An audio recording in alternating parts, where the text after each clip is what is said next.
கர்த்தருடைய பரிசுத்த நாமத்துக்கு மகிமை உண்டாவதாக. இந்த காலை ஆராதனையிலும் கர்த்தருடைய வசனத்தை நாம் தியானிக்கலாம். அப்போஸ்தலனாகிய பவுல் தன்னுடைய ஊழியத்தின் காலத்தில் அப்போஸ்தல நடபடிகளை நாம் வாசிப்போமானால் மிக 3 காரியத்தை நான் முக்கியப்படுத்துகிறேன் முன்னுரையாக. அப்போஸ்தலனாகிய பவுல் சவுலாக இருந்து பவுலாக மாறின பின்பு அநேக நிருபங்களை எழுதினார், நம்ம எல்லாருக்கும் தெரியும். ஆனால் அப்போஸ்தல நடபடிகளை நாம் பார்ப்போமானால் அவருடைய ஊழியங்களை அல்லது ஊழியத்தை 3 விதமாக நாம் பிரிக்க முடியும். முதலாவதாக ஃபர்ஸ்ட் மிஷனரி ஜர்னி, முதலாவது அவர் போன ஊழியத்தினுடைய பிரயாணங்கள். அப்போஸ்தலர் 13ஆம் அதிகாரம் 4ஆம் வசனத்திலிருந்து 12ஆம் வசனம் முடிய பிற்பாடு படித்து பாருங்கள், வீட்டுக்கு போய். Acts of Apostles chapter 13 verse 4 to 12. It denotes the first missionary of Apostle Paul. முதலாவது அவர் செய்த முதல் ஊழியம், the second missionary journey. Missionary journey ரெண்டாவதாக, அதாவது அதே அப்போஸ்தல நடபடிகளில் அவர் மறுபடியும் 2வது முறையாக ஊழியம் செய்த காலங்கள் வசனங்கள் குறித்து பார்ப்போமானால் second missionary Acts of apostle chapter 15, அப்போஸ்தல 15ஆம் அதிகாரம் verses 30 to 18th chapter verse 22. அப்போஸ்தல 15ஆம் அதிகாரம் 36வது வசனத்திலிருந்து 18ஆம் அதிகாரம் 22ஆம் வசனம் உடைய ஏறக்குறைய 3 அதிகாரங்கள், 15, 16, 17, 18, ஏறக்குறைய 4 அதிகாரங்கள் வாசித்து பார்த்தால் it gives explanation about second missionary of Paul. The third missionary, மூன்றாவது அவருடைய ஊழியத்தை குறித்து பார்ப்போமானால் அப்போஸ்தல நடபடிகளிலே ஆக்ட்ஸ் 18 சாப்டர் 23, மன்னிங்கள், Acts 18th chapter verses 23 to chapter 21 to 16. அப்போஸ்தல நடபடிகள் 18ஆம் அதிகாரம் 23ஆம் வசனத்திலிருந்து அப்போஸ்தலர் 21ஆம் அதிகாரம் 16ஆம் வசனம் முடிய. This journey called the third missionary journey. அப்போஸ்தல பவுலுடைய 3வது ஊழியத்தின் காலகட்டம். 3 முறை தன்னுடைய ஊழியத்தை அவர் நடத்தினார். மிக நீளமாக, எத்தனையோ வருடங்களாக. ஒரு சில இடங்களில் வருஷங்கள் காலங்கள் எழுதப்பட்டிருக்கிறது புதிய ஏற்பாட்டில், எல்லாவற்றையும் சொல்ல நேரமில்லை.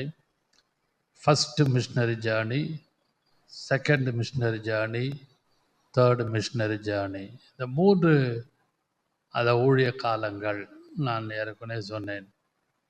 இதை நன்றாக வாசித்து பாருங்கள். இந்த அப்போஸ்தலர் 3 வகையாக பிரித்து எழுதப்பட்டிருக்கிறது. முதலாவது அப்போஸ்தலர் 13ஆம் அதிகாரம் 4ஆம் வசனத்திலிருந்து 12ஆம் வசனம் உடைய first missionary. I am still in introduction, முன்னுரை சொல்லுகிறேன். அப்போஸ்தலர் 15ஆம் அதிகாரம் முதல் வசனம், மன்னிங்கள், அப்போஸ்தலர் 15ஆம் அதிகாரம் 36ஆம் வசனத்திலிருந்து அப்போஸ்தலர் 18ஆம் அதிகாரம் 22ஆம் வசனம் முடிய ரெண்டாவது ஊழியம், அதாவது second missionary in Acts of apostle about பால்.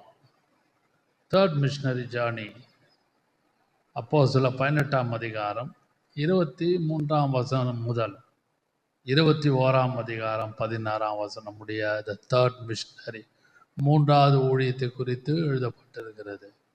இது 3 காலகட்டங்களில் 13ஆம் அதிகாரம், 15ஆம் அதிகாரம், அது மட்டுமல்லாமல் 18ஆம் அதிகாரம் எல்லாம் பார்த்தால் ஒவ்வொரு காலகட்டத்திலே அங்கே தங்கி இருந்து ஒவ்வொரு பட்டணத்திலே அவர் ஊழியங்களை செய்திருக்கிறார். பலவிதமான பட்டணங்கள், எல்லாவற்றையும் சொல்ல நேரமில்லை. ஏறக்குறைய 18, 16, 12, 13, 14, 16 இடங்களுக்கு மேலாக ஏறக்குறைய அவர் ஊழியம் செய்திருக்கார். கொரிந்து பட்டணம், எபேசு பட்டணம், துரோவா பட்டணம், மிலேத்துவிலே அவர் காணப்பட்டது. அப்புறமா கலாத்தியா பட்டணம், இப்படியாக பல விதமான பட்டணங்கள் தோறும் தன்னுடைய ஊழியத்தை அவர் நிறைவேற்றினார். நான் இந்த செய்தியை இதுவரைக்கும் நான் முன்னுரையாக நான் சொன்னேன். நான் படித்த அந்த பகுதியை இந்த காலை வேளையிலே தியானத்துக்காக அடியான் சொல்வேனானால், அப்போஸ்தலர் 20ஆம் அதிகாரம் எடுத்துக்கொள்ளுங்கள். 17ஆம் வசனத்திலிருந்து 38ஆம் வசனம் முடிய நாம் தியானிக்கலாம். Acts chapter 20 verses from 17 to 38. அதில் பார்க்கிறோம், செய்தியின் தலைப்பு farewell, the farewell of Apostle Paul. பவுலுக்கு ஜனங்கள் அந்த 20ஆம் அதிகாரத்திலே 17ஆம் வசனத்திலிருந்து 38ஆம் வசனம் முடிய ஒரு வழி அனுப்புதல், ஃபேர்வெல் டேன்வாங்க. உலகத்திலே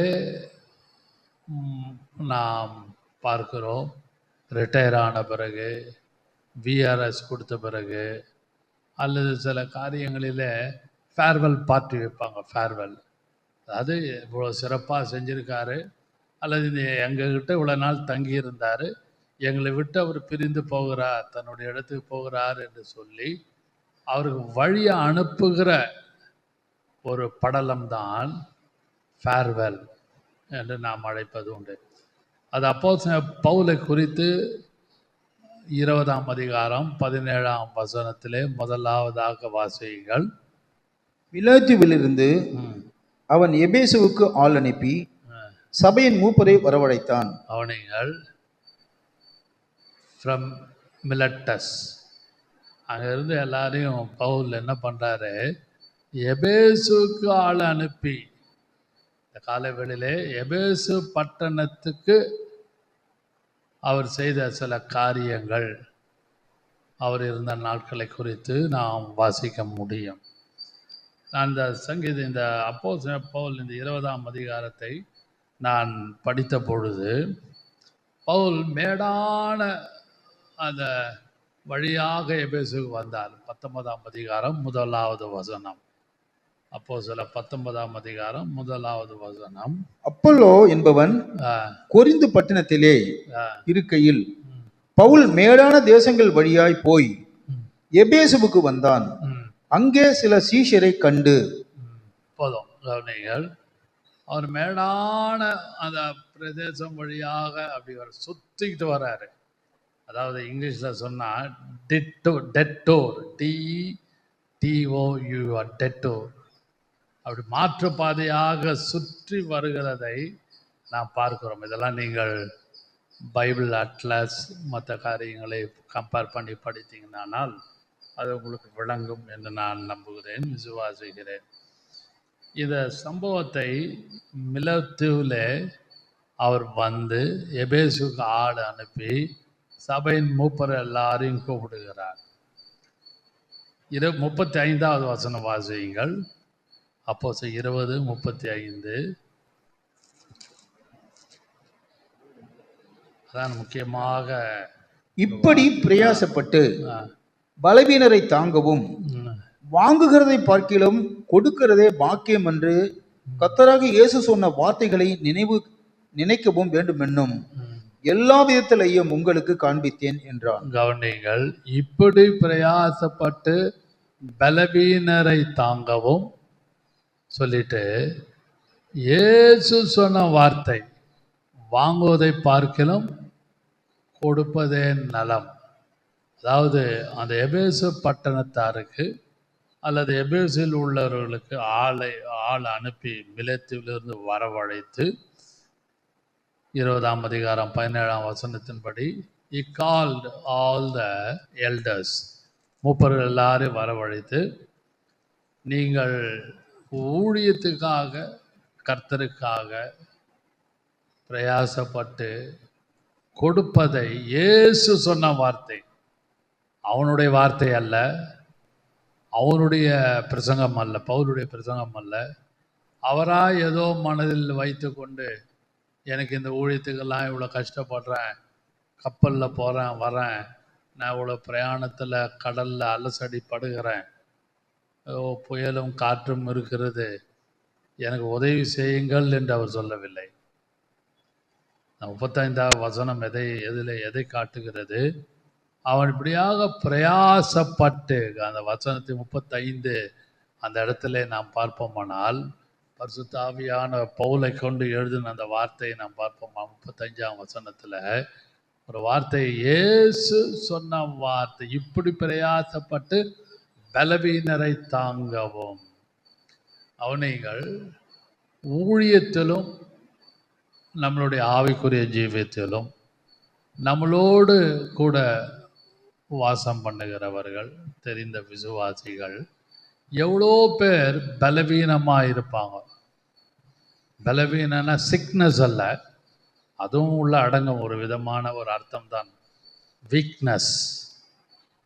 week in the body, weak in spiritual side, weak in financial side,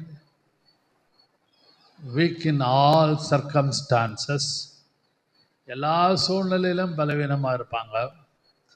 அதையாக்க Pavul இயேசு சொன்ன வார்த்தை, பிரயாசப்பட்டு பலவீனரை தாங்கவும் என்று சொல்லி, அந்த இடத்துல அவன் சொல்லுகிற ஒரு வார்த்தையை நான் முக்கியப்படுத்துகிறேன். இயேசு சொன்ன வார்த்தையை வாங்குவதை பார்க்கலும் கொடுப்பதே நலம் என்று, பாக்கியம் என்று கர்த்தராக இயேசு சொன்ன வார்த்தையை நினைக்க வேண்டும் என்று எல்லா விதத்திலும் உங்களுக்கு காண்பித்திருக்கு. அப்படியானால் he pointed out about Jesus, how Jesus spoke about giving. மத்தேயு சுவிசேஷத்திலும் லூக்காவிலும் பல இடங்களிலும் அந்த சுவிசேஷங்களிலே அழகாக இயேசு சொல்ல, எல்லாவற்றையும் சொல்ல நேரமில்லை, காரணத்தை நான் முக்கியப்படுத்துகிறேன். அவர் அந்த ஊழியத்திலே இருக்கிற பலவீனமான சூழ்நிலையெல்லாம் காண்பித்து மிலேத்திலே மூப்பரில் வரவழைத்து, நீங்கள் இயேசு சொன்னதை பின்பற்றுங்கள். ஆம் பிரியமானவளே, இன்னைக்கு நீங்களும் நானும் ஊழியத்தின் பாதையிலே கர்த்தர் சொல்லி எழுதி வைத்த காரியத்தை எடுத்து பிரசங்கம் பண்ணுவோமானால் எந்த விதமான தீமை இருக்காது.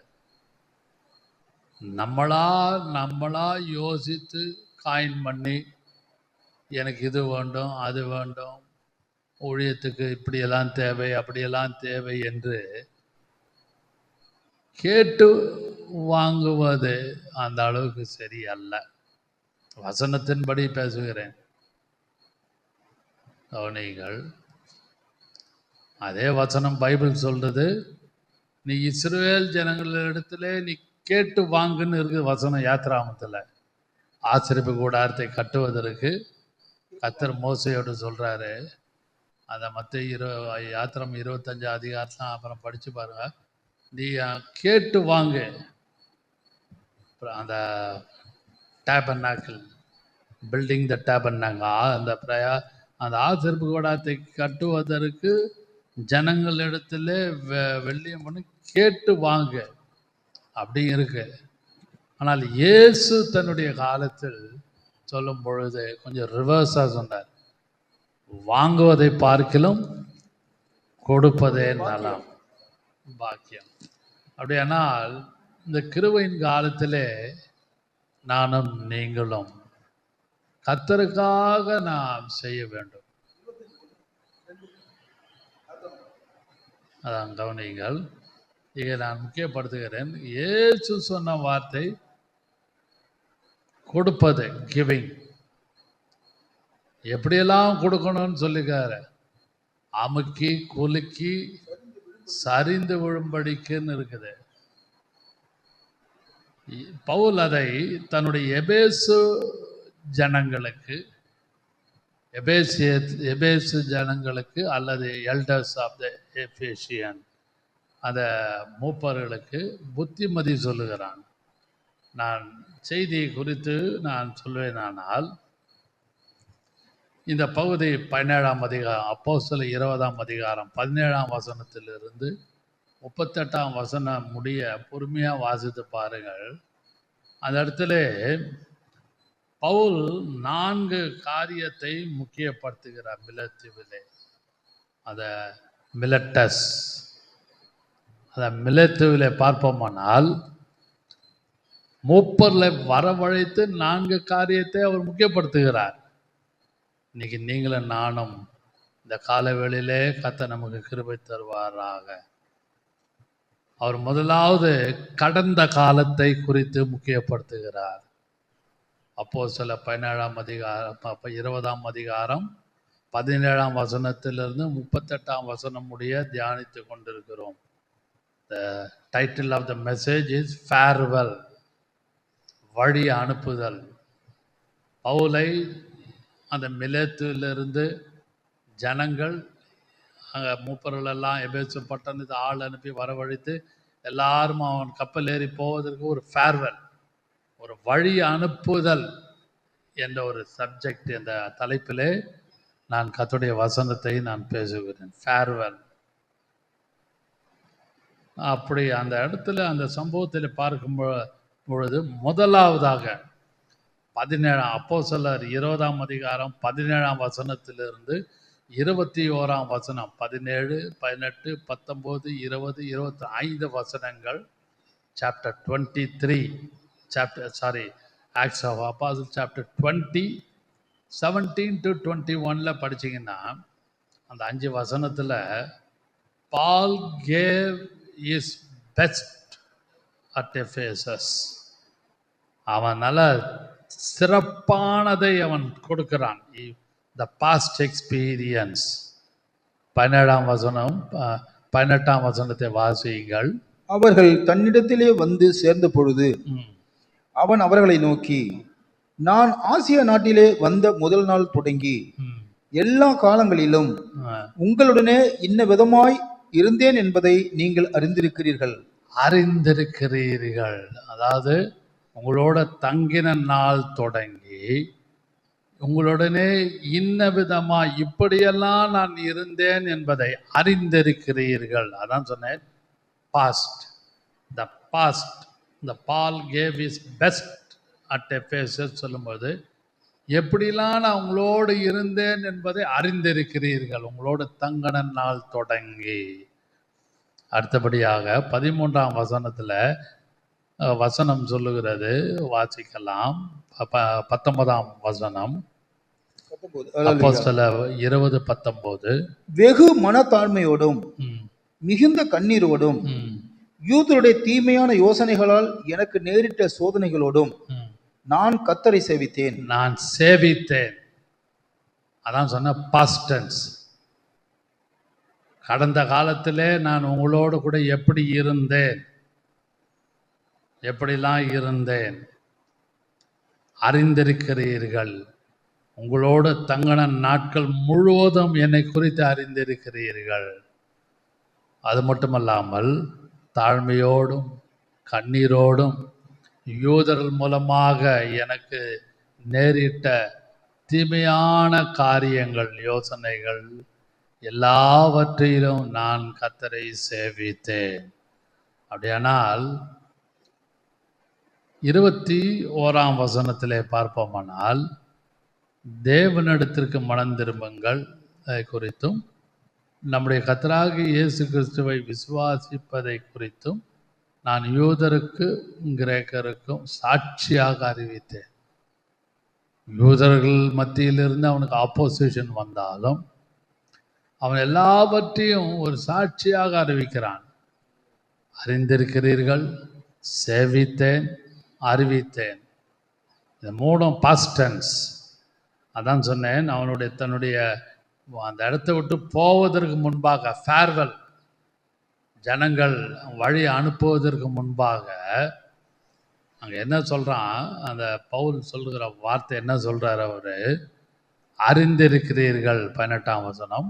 19ஆம் வசனம் கர்த்தரை சேவித்தேன். 21வது வசனம் அறிவித்தேன். வீடுகள் தோறும் நான் பிரசங்கித்தேன். கட்டுகள் எல்லாம் இருந்தது. யூதர்கள் மூலம் கிரேக்கர் மூலம் வந்த எல்லாம் ஆபத்து எல்லாம் மத்தியிலும் நான் என்னை வழி அனுப்ப வந்திருக்கிறீர்கள். நான் புறப்பட்டு இந்த எபேசு விட்டு மிலேத்துவை விட்டு நான் வெளியே போகிறேன். அதற்கு முன்பாக அவன் சுத்த மனசாட்சியோடு அவன் சொல்லுகிற வார்த்தை, இவ்வளவா என்னை அறிந்திருக்கிறீர்கள். அல்லேலூயா. இன்ன விதமாய் இருந்தேன், எப்படியெல்லாம் உங்களோடு இருந்தேன் என்று அறிந்திருக்கிறீர்கள். அப்படியானால் அவனுடைய போல்ட்னஸ், கிளியர் கான்ஷியஸ், எப்படி அவன் சுத்த மனசாட்சி இருந்ததுன்னு யோசியுங்கள். கர்த்தரை சேவித்தேன். யூதர்கள் கிரேக்கர் மூலம் அந்த உபத்திரவங்கள் எல்லாவற்றிலும் வெளியரங்கமாய் வீடுகள் தோறும் உங்களுக்கு உபதேசம் பண்ணினேன். அன்பான கர்த்தருடைய பிள்ளைகளே, இது அவனுடைய பாஸ்ட் எக்ஸ்பீரியன்ஸ் அபவுட் பவுலுடைய அவன் தங்கன நாட்களிலே இருந்த நிலைமையை காட்டுகிறது. அந்த மிலேத்திலிருந்து அவன் எபேசுக்கு ஆள் அனுப்பி எல்லாரையும் கூப்பிடுறான். He called all elders. அடுத்தது ஃபியூச்சர், இப்படிலாம் இருந்தேன்னு சொல்லிட்டு அந்த ஃபேர்வெல்ல சொல்கிறான், நான் புறப்பட்டு போகிறேன். I am going, I am leaving from you. உங்களை விட்டு இன்னொரு இடத்துக்கு நான் ஊழியத்துக்கு புறப்பட்டு போகிறேன் என்று சொல்லும்பொழுது தட் டினோட்ஸ் அபவுட் ஃபியூச்சர். இனிமே என்னுடைய காலங்கள், என்னுடைய போக்குகள், என்னுடைய ஊழியத்தின் பாதைகள் எப்படி இருக்கும், how it will be future என்று சொல்லும் பொழுது அப்போஸ்தலர் 20ஆம் அதிகாரம் 22லேருந்து 27 வரைக்கும் பார்ப்போமானால் வசனம் சொல்லுகிறது, நான் ஆவிலே கட்டுண்டவனாக எருசலேமுக்கு போகிறேன், நேரிடும் காரியங்களை நான் அறியேன். கட்டுகளும் உபத்திரங்களும் எனக்கு வைக்கப்பட்டிருக்கிறது, எனக்கு வைத்திருக்கிறது என்று பரிசுத்த ஆவியானவர் பட்டங்கள் தோறும் எனக்கு பட்டங்கள் தோறும் தெரிவித்திருக்கிறார் என்பதை அறிந்திருக்கிறேன்.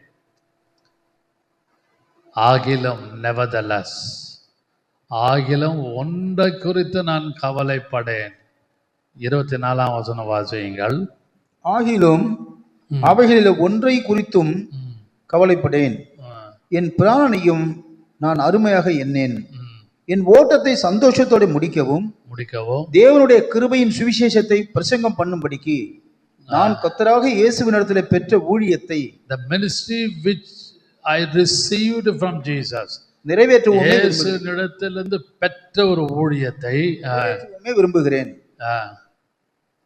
இதெல்லாம் அவருடைய விருப்பம். 22ஆம் வசனத்திலிருந்து 27ஆம் வசனம் முடிய பார்த்தீங்கன்னா அபவுட் ஃபியூச்சர், எனக்கு கட்டுகள் உபத்திரவங்கள் வைக்கப்பட்டிருக்கிறது என்று ஆவியானவர்கள் பட்டணந்தோறும் எனக்கு சொல்லியிருக்கிறாரு. எனக்கு நேரிடும் காரியங்களை நான் அறியேன், என்னென்ன இனிமேல் என்ன நடக்கும்னு எனக்கு தெரியாது. நான் ஆவினாலே ஆவினாலே கட்டப்பட்டவனாக எருசலேமுக்கு போகிறேன். பிசாசினால அல்ல, உபத்திரவத்தினால அல்ல, நிந்தையினாலே அல்ல, அல்லது அவமானத்தினாலே அல்ல, பை த ஸ்பிரிட். இப்பொழுது நான் ஆவியிலே கட்டு உண்டவனாக எருசலேமுக்கு போகிறேன். அப்படியானால் நீங்களும் நானும் பரிசுத்த ஆவியானவரால் கட்டப்பட்டிருக்கிறோமா என்று யோசித்து பாருங்களேன். அதான் பவுல் சொல்ற வார்த்தை, அங்கே எனக்கு நேரிடும் காரியங்களை நான் அறியேன். நான் ஆவினாலே கட்டுண்டவனாக காணப்படுகிறேன். அன்பான கர்த்தருடைய பிள்ளைகளே, கட்டுகளும் உபத்திரவங்களும் எனக்கு வைக்கப்பட்டிருக்கிறது.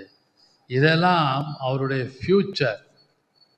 இந்த இடத்த விட்டு ஃபேர்வெல் பார்ட்டி முடிய போது அவங்கள விட்டு பிரிந்து மிலேத்துவிலிருந்து புறப்பட்டு போகும் பொழுது சொல்லுகிற வார்த்தை அபவுட் ஃப்யூச்சர். ஆகிலும் எதை குறித்து நான் கவலைப்படவில்லை, என் பிராணனை நான் அருமையாக எண்ணேன், என் ஓட்டத்தை சந்தோஷத்தோடு முடிக்க எல்லாவற்றிலும் இயேசுவினிடத்திலே பெற்ற ஊழியத்தை நிறைவேற்ற நான் விரும்புகிறேன். What Paul receives from Jesus, இயேசுவினிடத்திலிருந்து பெற்ற காரியங்கள் நீங்களும் நானும் இந்த காலைவெளியிலே பரிசுத்த ஆவியான நம்மளோடு பேசுகிறார்.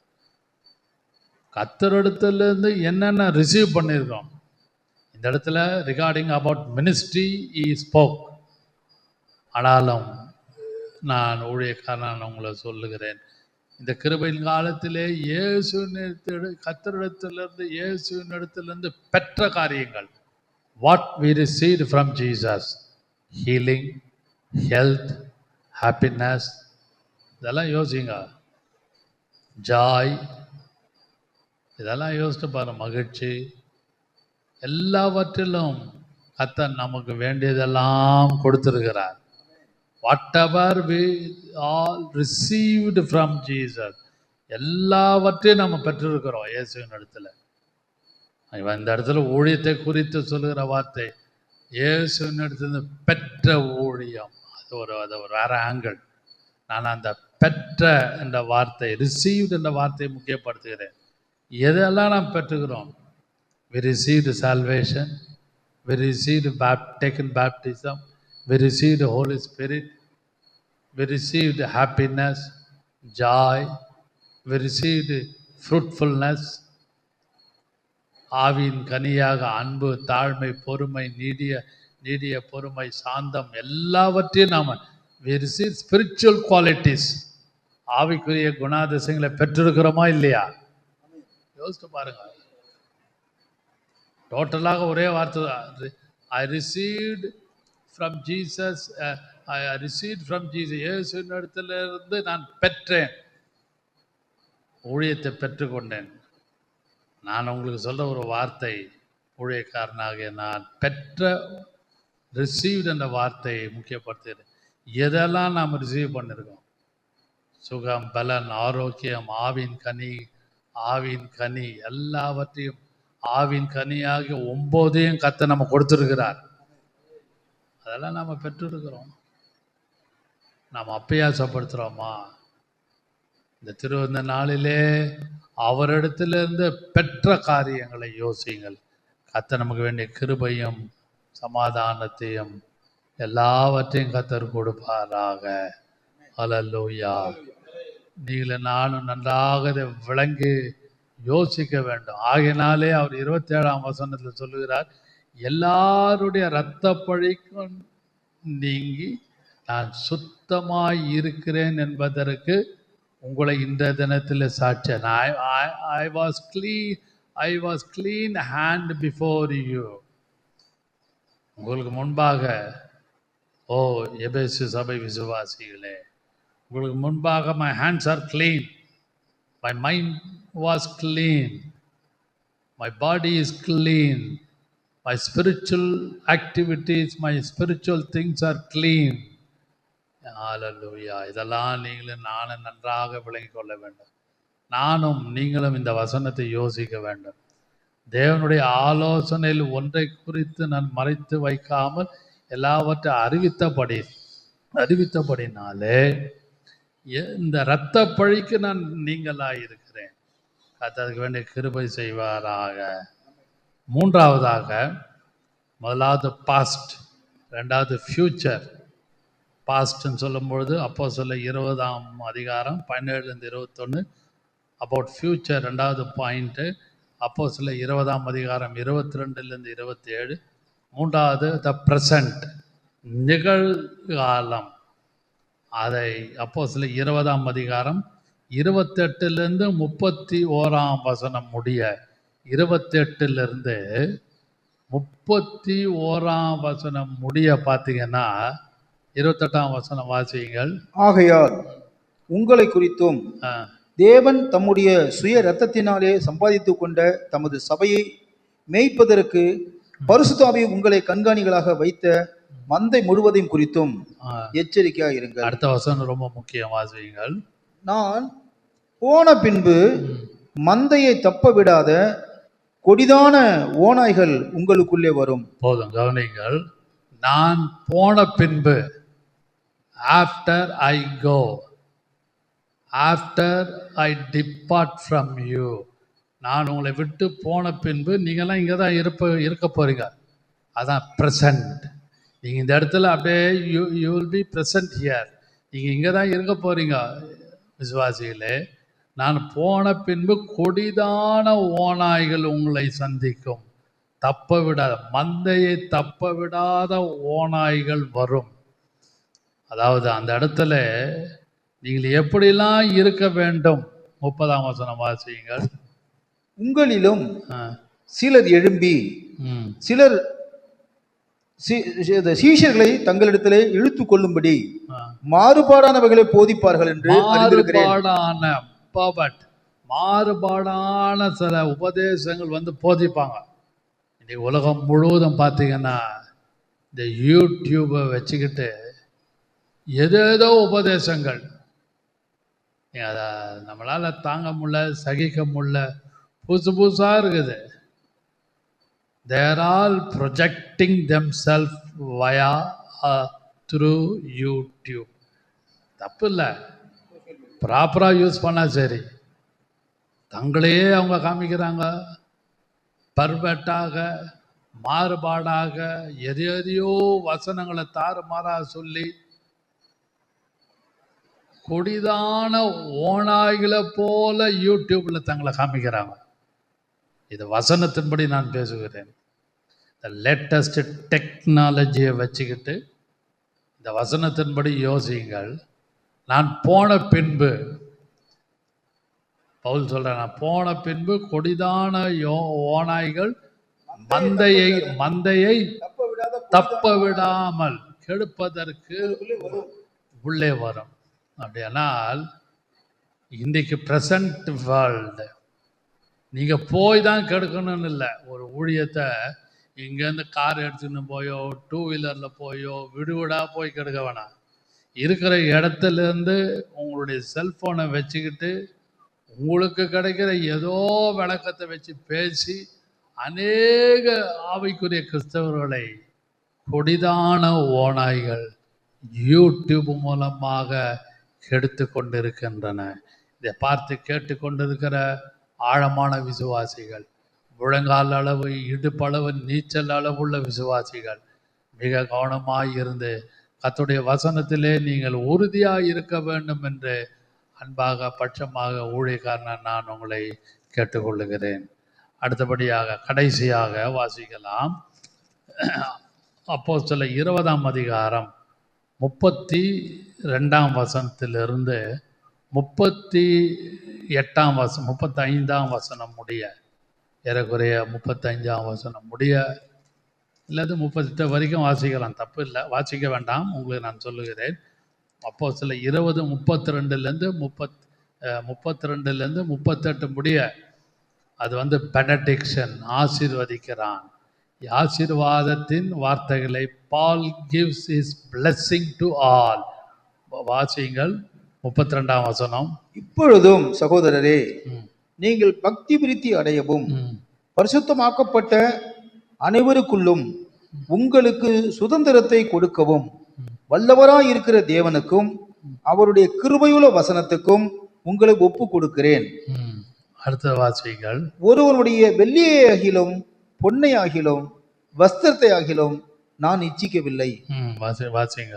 நீங்கள் அறிந்திருக்கிறபடி எனக்கும் என்னோடு கூட இருந்தவர்களுக்கும் வேண்டிய வேலைக்காக இந்த கைகளே வேலை செய்தது. சொல்லிட்டு அவளைங்கள் கடைசியாக அவங்களோட ஜோம் பண்றார். 36வது வசனம். பவுலின் கழுத்தை 36 இவைகளை சொன்ன பின்பு அவன் முழங்கால் படியிட்டு அவர்கள் எல்லோரும் கூட ஜெபம் பண்ணினான். 37 அவர்கள் எல்லோரும் மிகவும் அழுது என் முகத்தை நீங்கள் இனி பார்க்க மாட்டீர்கள் என்று அவன் சொன்ன வார்த்தையை குறித்து அதிகமாய் துக்கப்பட்டு அடுத்தது பவுலின் கழுத்தை கட்டி கொண்டு அவனை முத்தம் செய்து கப்பல் வரைக்கும் அவனோடு கூட போனார்கள். அவனுக்கு இதுதான் நான் சொன்ன the benediction of Paul. Paul gave his blessings to all. 32ஆம் வசனத்திலிருந்து 38ஆம் வசனம் முடிய அப்புறமா படிச்சு பாருங்க. ரொம்ப ஆழமா இருக்கும். எல்லாரையும் அவன் முழங்கால் பட்டி ஜெபம் பண்ணி ஆசீர்வதித்து அப்படியே அனுப்பி விடுறான். அப்பதான் அந்த ஆசீர்வாதம் என்று நான் சொல்லும் பொழுது 32ஆம் வசனத்திலே தேவனுக்கும் அவருடைய கிருபையுள்ள வசனத்துக்கும் உங்களை ஒப்பு கொடுக்கிறேன். அதான் blessing. What was his blessing to the elders of Ephesus? அந்த எபேசுள்ள எல்டர்களுக்கு மூப்பர்களுக்கு சொல்லுகிற அந்த ஆசீர்வாதமான வார்த்தை என்ன? 32ஆம் வசனத்தில் தேவனுக்கும் அவருடைய கிருபையுள்ள வசனத்துக்கும், கிருபையுள்ள வசனம் கிரேஸ், அதாவது கிருபையால் நிரப்பப்பட்ட வசனம். சும்மா வாய்க்கு வந்த மாதிரி அவன் சொல்லலை. கிருபையுள்ள வசனத்துக்கு உங்களை ஒப்பு கொடுக்கிறேன். He didn't project himself. அவன் தன்னை குறித்து பேசலை. தன்னோடு ஐக்கியமா இருக்க வேண்டும் என்று சொல்லலை. என்கிட்ட தான் நீங்க ஐக்கியத்தை வச்சுக்கணும்னு சொல்லலை. கிருபையுள்ள வசனத்துக்கு உங்களை ஒப்பு கொடுக்கிறேன். இன்னைக்கு அநேக ஊழியக்காரர்கள், மூத்த விசுவாசிகள் எல்லாம் சொல்லாங்க, என்கிட்ட வாங்க, கம் டு மீ. வீக் டேஸில் போய் விசுவாசிக்குன்னு சொல்லுவாங்க. நம்மளாம் ஒரு குரூப்பாக சேர்ந்து ஊழியம் செய்யலாம். அவங்களுக்குள்ளே ஒரு குழுவை ஏற்படுத்தி கொண்டு தங்களுக்குள்ளே ஒரு குரூப்பை வைத்து கொண்டு ஊழியம் செய்வாங்க. இங்கே போகலாம் அங்கே போகலான்னு. ஊழியம்னு ஒரு குரூப்பாக அலைவார்கள். ஆனால் பவுல் இந்த இடத்துல சொல்லும் பொழுது சொல்லுகிற வார்த்தை, நான் தேவனுக்கு அவருடைய கிருபையுள்ள வசனங்களுக்கு உங்களை ஒப்பு கொடுக்கிறேன். அவருடைய கிருபையுள்ள வசனத்துக்கு நாம் வசனத்துக்கு ஒப்பு கொடுக்க வேண்டும். நம்முடைய ஆவி, ஆத்மா, சரீரம் முழுவதும். எவ்வளோ பேர் வந்தா என்ன, பெருங்கூட்டமாக இருக்கட்டும், குறைவாக இருக்கட்டும், ஓரளவு உள்ள கூட்டமாக இருக்கட்டும், மல்டிடியூட் பீப்புளாக இருக்கட்டும், ஃபியூ நம்பர்ஸாக இருக்கட்டும், ஹேண்ட்ஃபுல் ஆஃப் பீப்புளாக இருக்கட்டும், ஆனால் வசனத்துக்கு ஒப்பு கொடுத்து ஜெபம் பண்ணுவோமானால் நீங்களும் நானும் பாக்கியவான்கள். 4 காரியத்தையும் முக்கியம். அதான் சொன்னேன், பால் gives his blessings to all. Ball gave his blessings to all. ஆனால் 4 காரியத்தை தியானித்தோம். past experience. Paul gave his best at Ephesus. அப்போஸ்தலர் 20ஆம் அதிகாரம் 17 21. ரெண்டாவது, the future. Paul gave his life if necessary. அவன் தன்னுடைய ஜீவியத்தை ஒப்பு கொடுக்கிறான். அப்போஸ்தலர் 20:22 வசனத்திலிருந்து 27ஆம் வசனம் முடிய. மூன்றாவது, the present situation. Paul gives direction to the elders. மூப்பர்களுக்கு ஒரு வழிகாட்டியாக காமிக்கிறான். அப்போஸ்தலர் 20ஆம் அதிகாரம் 28 31. ஃபைனலி த பெனடிக்ஷன், ஒரு ஆசீர்வாதத்தை சொல்லுகிறான். Paul gave his benediction or Paul gave his blessings to all. அப்போஸ்தலர் 20ஆம் அதிகாரம் 32 கடைசி வசனம் முடிய. கர்த்தர் நம்மை ஆசீர்வதிப்பாராக. ஹல்லேலூயா, ஹல்லேலூயா. Praise the Lord. ரததால ஜெயம், ரததால ஜெயம். நான் விசுவாசிப்போரின் அறிவேன். என்னைய படைத்திட்டேன் அவர் கரத்தில், முடிவு வரை என்னை நடத்திடுவார், மோற்றுமாய் ரட்சிப்பாரே. முடிவு வரை என்னை நடத்திடுவார், மோற்றுமாய் ரட்சிப்பாரே. யோனில்லே என் திட அஸ்திபாரம் கிறிஸ்துவே, அவன் நான் என்று நம்ப கண்மலை, அவன் நான் என்று நம்ப கண்மலை.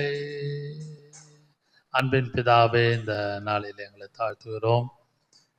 Every the farewell day of Paul, பவுலுடைய வழி அனுப்புதல், அப்போஸ்தலர் 20 அதிகாரம் 17 வசனத்திலிருந்து 38 தியானிக்க கொடுத்த கிருபைக்காக ஸ்தோத்திரம். பிலேத்திலிருந்து கர்த்தாவே, அவன் எபேசுக்கு ஆட்களை அனுப்பி எல்டர்ஸை கூப்பிட்டு சொன்ன ஆசீர்வாதமான வார்த்தைகள், கர்த்தாவே எதிர்காலத்துக்கு உள்ள வார்த்தைகள், பிரசன்ட் சிச்சுவேஷன் நிகழ்காலத்துக்கு உள்ள வார்த்தைகள், கடைசியாக ஆசீர்வாதமான வார்த்தைகள், எல்லாவற்றையும் 4 விதமாக நாங்கள் தியானிக்க கொடுத்த கிருபைக்காக ஸ்தோத்திரம். இதை கண்டும் கேட்டு கொண்டு இருந்த எல்லாரையும் ஆசீர்வதியும், உடைய சித்தத்தின்படி எல்லாரையும் வரைக்கு ஆயத்தப்படுத்துவீராக. இயேசுவின் நாமத்தில் பிதாவே, ஆமென், ஆமென், ஆமென். Praise the Lord.